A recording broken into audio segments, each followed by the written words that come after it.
The plan was to basically just educate coaches, players, parents about the arm. Obviously, if you're an overhead athlete, you need a strong, healthy shoulder and arm in order to stay on the field and play.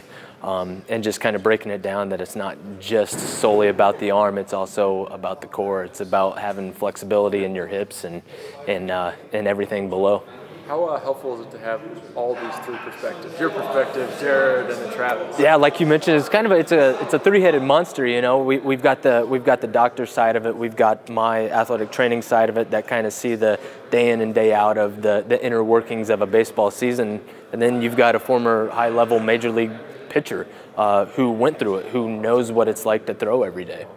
What's it like for you to see a guy like Jared come back and do these things? Because we know what from a top 10 pick in the MLB draft to Tommy John and to 5 surgeries. What's it like to see him kind of get back? I think it's really cool for him to come back and to give his perspective on these on his journey because his journey has been a little bit different than another major league pitcher. He's dealt with some injuries. He's had to battle back, and he's been pretty resilient.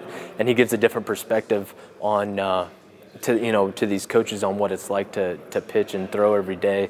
And I think it's good for him because he's kind of getting out of that what we quote unquote player role and getting into this kind of coaching and kind of help educating everybody that all the people behind the scenes that want their kid to be a high level athlete. What's your role with the Pirates? I am an athletic trainer. Okay, just athletic trainer. Yep, certified athletic trainer. No, just not like assistant athletic trainer, head athletic trainer? Just the athletic trainer for the Indianapolis Indians. Okay. Yep.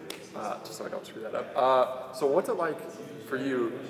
How do you kind of transition between teaching the pros to like people that are guys that are 8-year-old?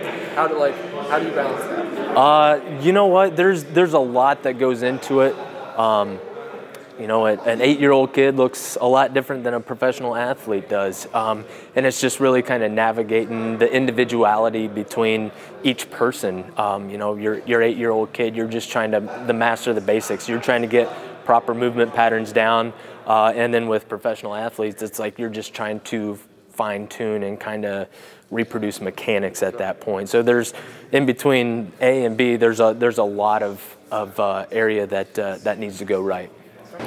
So what the objective behind this was when we kind of brainstormed this, a few months ago, was something that we can practically give from a healthcare provider, athletic trainer, orthopedic surgeon perspective to give to coaches and players in order to be able to hopefully prolong careers and keep guys on the field and keep them more injury-free with the knowledge that we have than maybe what they would get otherwise and wouldn't be exposed to.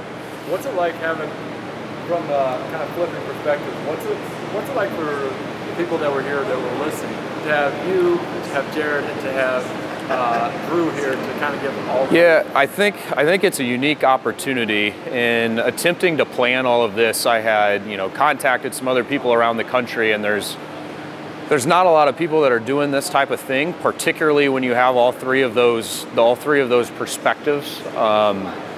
So I hope it was a unique experience to be able to ask all of us things from our own perspectives and garner some knowledge that they wouldn't have otherwise had or received from both the medical side of it as well as the athletic trainer with guys on a daily basis, and then the player side as well at the highest level. What's it like for you? Because you played baseball with Jared, and now he kind of obviously went in the draft, became a surgeon that works on elbows, kind of thing. What's it like for you looking at it?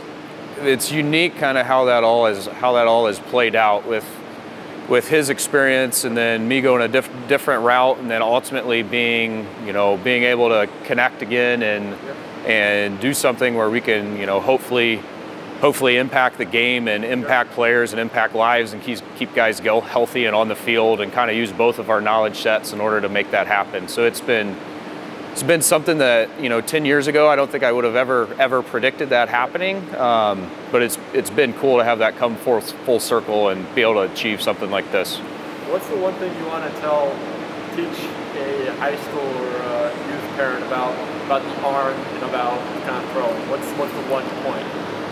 Yeah, that is a very loaded question. We just spent 2 hours talking about that, and all of the different facets of that. I think one of the biggest things is being able to, be an athlete and play different sports, and then listen to your body. There's a difference between soreness and pain, and being able to distinguish between that, but conditioning in a manner that puts yourself in a position to succeed, and then subsequently in season, listening to your throwing arm a little bit, and being able to tell when you need to back off and when you're good to go another inning or two.